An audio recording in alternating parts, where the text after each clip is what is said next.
Magandang gabi po sa ating lahat, mga kapatid.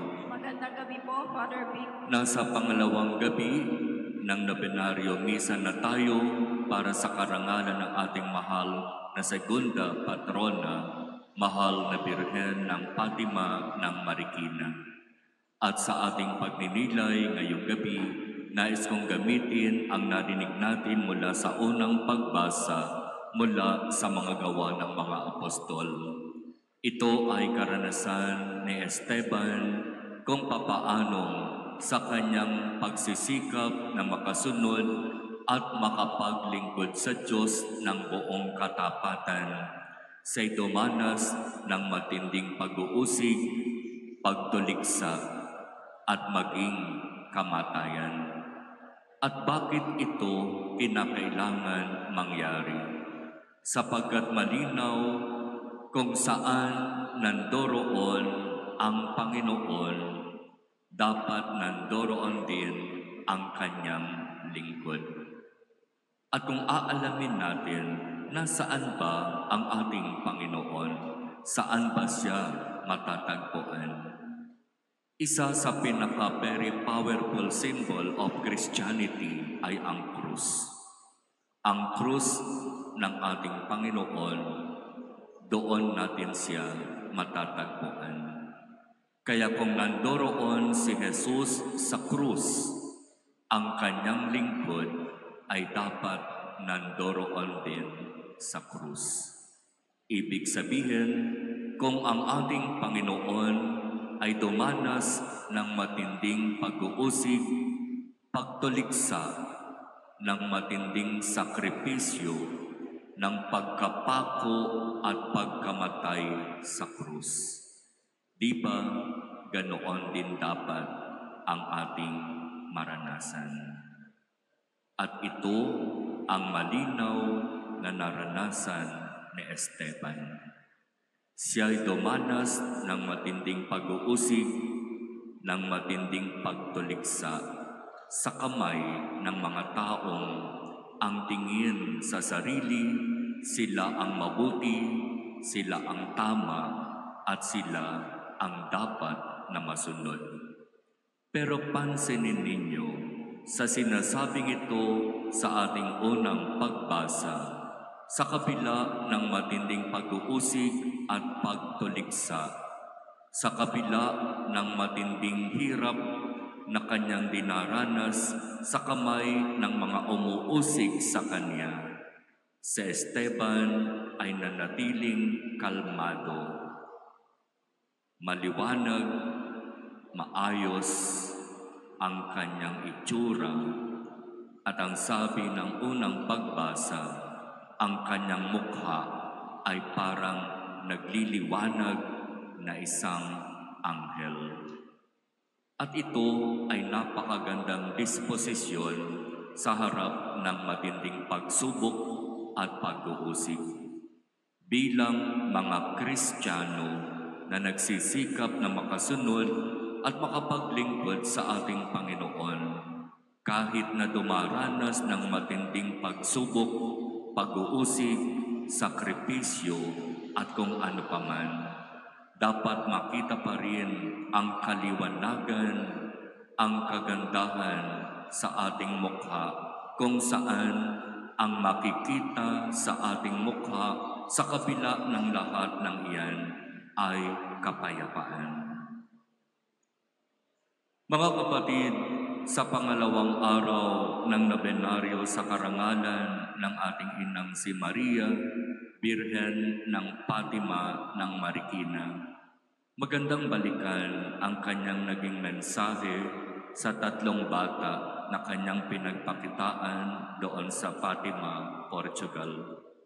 Itong mga 3 bata na ito na halos wala pang kamuang-muang sa mundo. Pero sa kabila ng kanilang kabataan, ipinahayag ng mahal na ina sa kanila ang isang matinding paalaala. Tandaan ninyo, sa inyong pagsunod sa akin, daranas kayo ng matinding pagsubok. Ang pagdedebosyon sa mahal na Birhen ng Fatima ayon sa kanyang mensahe sa kanyang isa sa mga pagpapakita sa Portugal ay malinaw na nagpapaalaala at nagsasabi, tandaan mo, daranas ka ng matinding pag-uusig. Daranas ka ng matinding pagsubok sa buhay. Kung papaanong si Jesus na Panginoon ay dumanas ng matinding pag-uusig, ng matinding sakripisyo, hindi ka nalalayo sa Kanya. Bilang nagsasabi, deboto ako ng mahal na Birhen ng Fatima ng Marikina. Ako ay nagdedebosyon sa mahal na Birhen ng Fatima ng Marikina.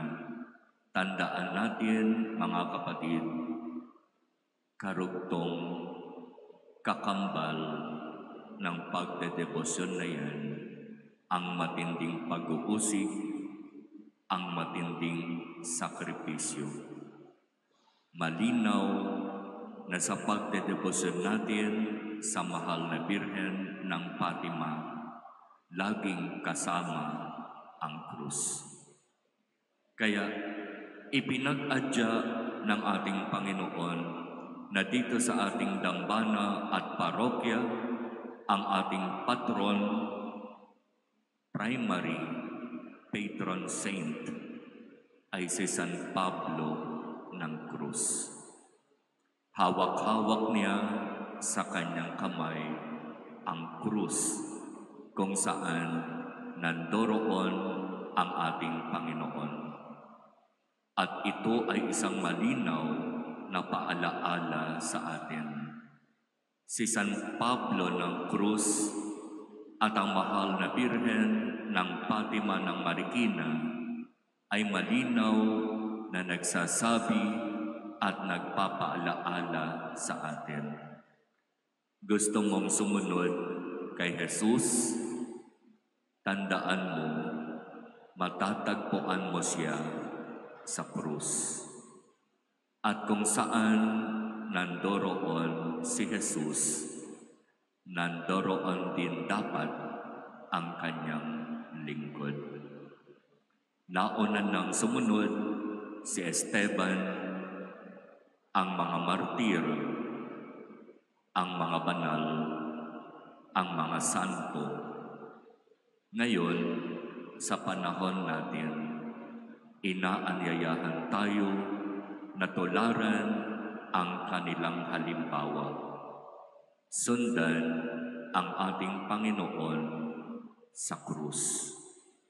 Kung papaanong malinaw na sinabi ng mahal na Birhen sa kanyang pagpapakita doon sa Fatima, Portugal, ang sinumang nagnanais na magdebosyon sa akin, dapat niyang tandaan, daranas siya ng matinding pag-uusig at pagsubok sa buhay.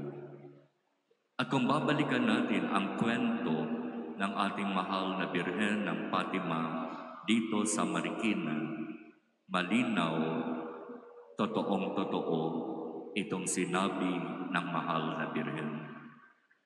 Nung iproklama ang kanyang pagiging koronada, marami sa mga kapatid ang hindi tumanggap at hindi nakaintindi sa napakalaking biyaya na pinagkaloob ng Diyos sa atin sa pamamagitan ng ating yumaong Santo Papa, Pope Francis. Nandyan yung mga pagtuliksa, nandyan yung pag-uusig, nariyan ang maraming mga hindi magandang salita.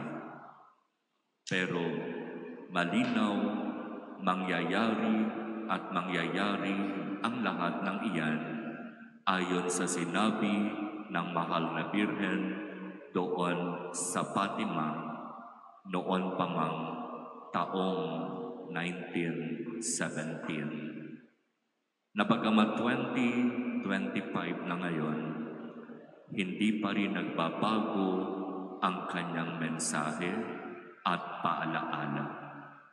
Basta't patuloy tayong manalig at magtiwala sa kapangyarihan ng salita ng Diyos at sundin ang ipinapakiusap ng ating mahal na Birhen doon sa Fatima.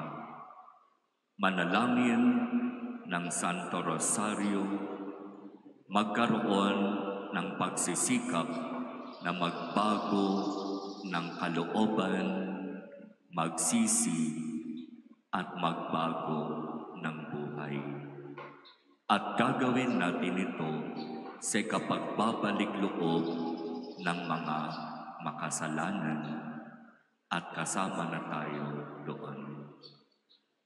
O aming Ina, mahal na Birhen ng Fatima ng Marikina, ipanalangin mo kami. Amen.